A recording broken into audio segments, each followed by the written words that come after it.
Hey all, I am back once again with a new video on our channel Learnopedia. This time I am here with the MCQs from the first chapter of class 10th science textbook. The name of the chapter is Chemical Reactions and Equations. तो आइए start करते हैं। पहला question है an acid which can decolourise the purple colour of potassium permanganate solution is. आपको उस acid का नाम बताना है जो पोटेशियम पर मैग्नेट सॉल्यूशन के पर्पल कलर को डीकलराइज कर दे, यानी कि कलरलेस बना दे। So the correct answer is option B, citric acid. Citric acid lemon में प्रेजेंट होता है।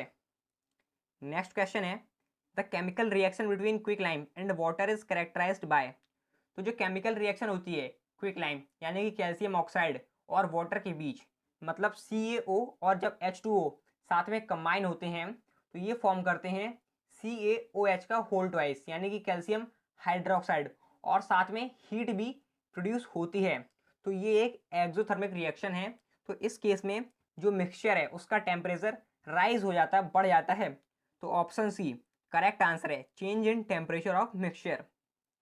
नेक्स्ट क्वेश्चन है one of the following is an endothermic reaction. This is, इसमें से एक एंडोथर्मिक रिएक्शन है जिस केस में एनर्जी एब्जॉर्ब हो रही है रिएक्शन को परफॉर्म करने के लिए। तो वो कौन सी है?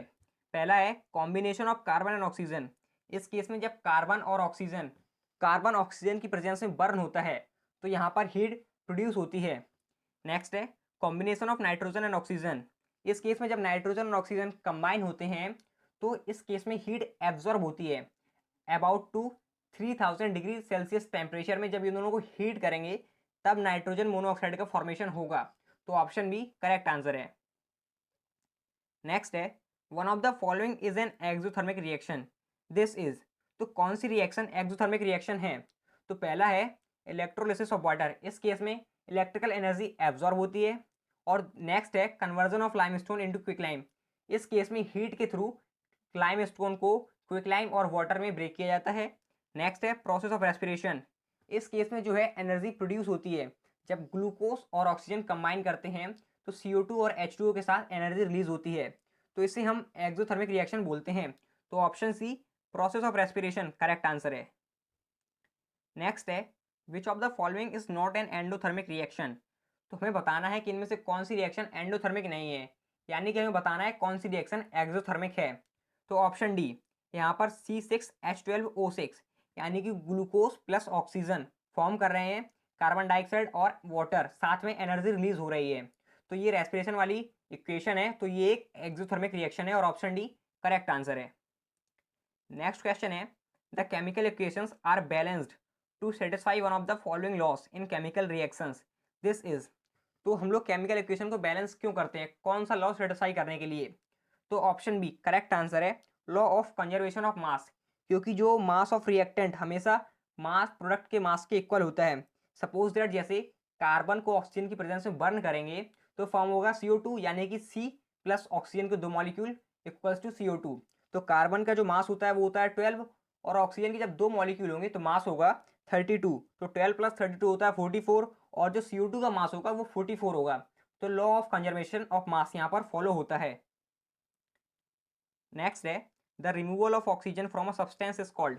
किसी सब्सटेंस से ऑक्सीजन को रिमूव करना क्या कहलाता है?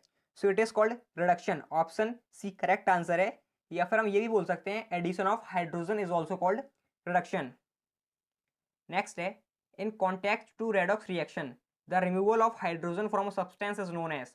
रेडॉक्स रिएक्शन के कंटेक्स्ट में जब किसी सब्सटेंस से हाइड्रोजन रिमूव की जाती है तो उसे हम क्या बोलते हैं? So it is called oxidation. Option A correct answer है। या फिर ये भी बोल सकते हैं addition of hydrogen is also called oxidation.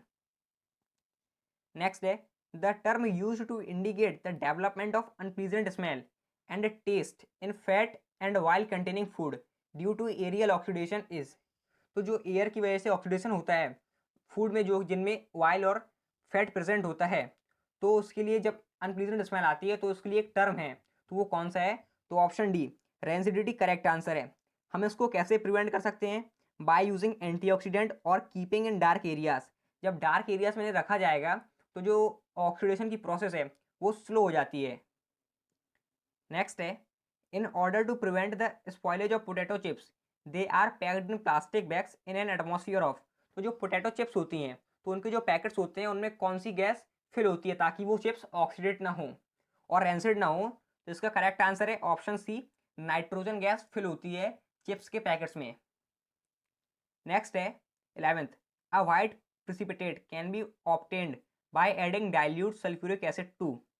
हमें अगर वाइट प्रिसिपिटेट फॉर्म करना है या फिर ऑब्टेन करना है तो डाइल्यूट सल्फ्यूरिक एसिड किसके साथ मिक्स करें, CuSO4 या NaCl या फिर BaCl2 या फिर Na2SO4।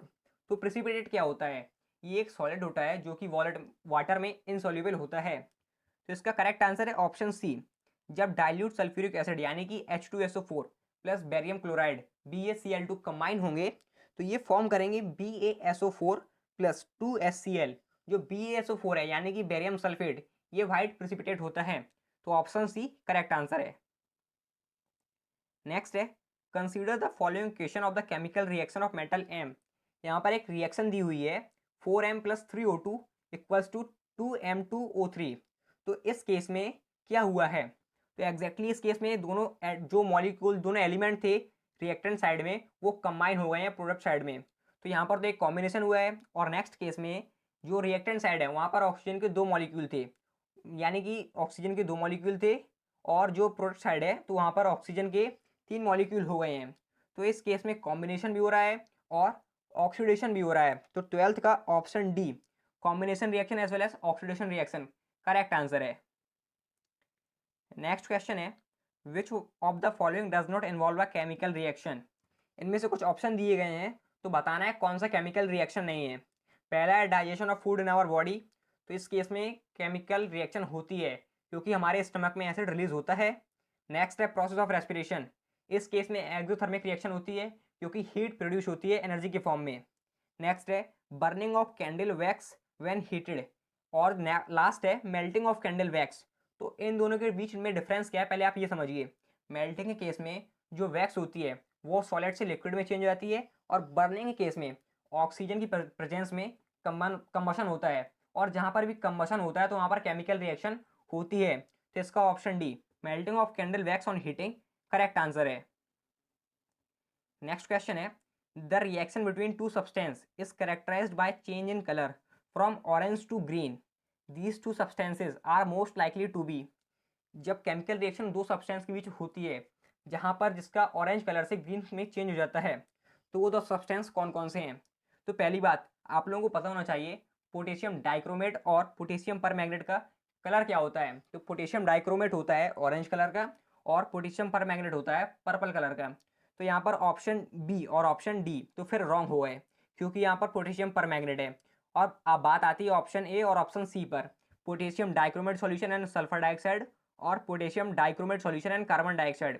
तो जिसका ऑप्शन ए है वो करेक्ट आंसर है। जब पोटेशियम डाइक्रोमेट सल्फर डाइऑक्साइड के सॉल्यूशन में पास होगा तो उसका कलर ऑरेंज से ग्रीन में चेंज हो जाएगा। नेक्स्ट है, the chemical reaction involve in the corrosion of metal is that of. जब कोई भी मेटल कोरोड होता है तो वहाँ पर कौन सा मतलब क्या होता है, ऑक्सीडेशन या फिर डिस्प्लेसमेंट या फिर रिडक्शन या कॉम्बिनेशन, ऑक्सीडेशन या फिर कॉम्बिनेशन रिडक्शन और डिस्प्लेसमेंट। तो इस केस में जो आयरन होता है वो वाटर और ऑक्सीजन के साथ कंबाइन होके फॉर्म करता है 2Fe2O3 इंटू XH2O, यानी कि हाइड्रेटेड आयरन ऑक्साइड फॉर्म करता है और इसी को हम रस्ट बोलते हैं। तो इस केस में आयरन, ऑक्सीजन और वाटर ये तीनों कंबाइन हो रहे हैं तो ये कॉम्बिनेशन रिएक्शन है और साथ में ऑक्सीडेशन रिएक्शन भी है। तो ऑप्शन सी करेक्ट आंसर है, oxidation as well as combination. Next है, the process of respiration is. जो रेस्पिरेशन की प्रोसेस है वो कौन सी रिएक्शन है, an oxidation reaction which is endothermic, a reduction reaction which is exothermic, a combination reaction which is endothermic, an oxidation reaction which is exothermic. तो जिसका correct answer है वो है ऑप्शन डी। इस केस में हीट प्रोड्यूस होती है तो एक्सोथर्मिक रिएक्शन है और ऑक्सीजन के मॉलिक्यूल जब रिएक्टेंट में फॉर्म करते हैं तो वो ज़्यादा हो जाते हैं तो यहाँ पर ऑक्सीडेशन भी होता है। तो ऑप्शन डी करेक्ट आंसर है। नेक्स्ट है, which of the following can be decomposed by the action of light. तो इनमें से कौन सा सब्सटेंस है जो लाइट के सामने आने पर डिकम्पोज हो जाता है। तो NaCl यानी कि sodium chloride, KCl potassium chloride, AgCl silver chloride, CuCl copper chloride. तो जो ऑप्शन सी है वो करेक्ट आंसर है। सिल्वर क्लोराइड जब लाइट के से पास होता है तो वो डिकम्पोज हो जाता है सिल्वर में और क्लोराइड में तो जो सिल्वर का कलर होता है वो हो जाता है ग्रे और क्लोरीन का येलो और ग्रीन, और जो AgCl का कलर होता है सिल्वर क्लोराइड का वो होता है वाइट। तो ऑप्शन सी करेक्ट आंसर है। नेक्स्ट है कंसीडर द रिएक्शन। नीचे एक रिएक्शन दी हुई है KBr plus AgNO3 gives KNO3 and AgBr। तो इस केस में जो पहला कंपाउंड था पोटेशियम ब्रोमाइड, इस केस में पोटेशियम को सिल्वर ने डिस्प्लेस कर दिया है, और जो अगला कंपाउंड है AgNO3 सिल्वर नाइट्रेट, तो इस केस में पोटेशियम ने सिल्वर को डिस्प्लेस कर दिया है। तो यहाँ पर दोनों कंपाउंड में डिस्प्लेसमेंट हो रहा है, तो ये डबल डिस्प्लेसमेंट रिएक्शन है। तो ऑप्शन सी करेक्ट आंसर है। नेक्स्ट है consider the given statement and choose the incorrect one. पहला है the bubbles of hydrogen gas are produced when zinc granules react with dilute sulphuric acid. इस case में जब Zn और H2SO4 के बीच में रिएक्शन होगी तो ZnSO4 फॉर्म होगा और साथ में हाइड्रोजन गैस इवॉल्व होगी, तो ये करेक्ट है। नेक्स्ट है hydrogen gas is evolve when magnesium react with dilute acid. कोई भी डाइल्यूट एसिड हम लेते हैं HCl, तो जब मैग्नीशियम और HCl के बीच रिएक्शन होगी यानी कि Mg प्लस HCl, तो फॉर्म होगा MgCl प्लस H2। तो यहाँ पर भी हाइड्रोजन गैस इवॉल्व हो रही है। और जो नेक्स्ट है hydrogen gas is evolve when dilute hydrochloric acid is poured over sodium carbonate, यानी कि HCl प्लस NaCO3 जब साथ में रिएक्ट होते हैं तो ये फॉर्म करते हैं CO2 गैस प्रोड्यूस होती है। तो ऑप्शन सी इनकरेक्ट स्टेटमेंट है, तो ऑप्शन सी इस क्वेश्चन का करेक्ट आंसर है। नेक्स्ट है how do you come to know that a chemical reaction is taken place. आपको कैसे पता चलता है कि यहाँ पर केमिकल रिएक्शन हुई है। तो उस केस में क्या क्या होता है।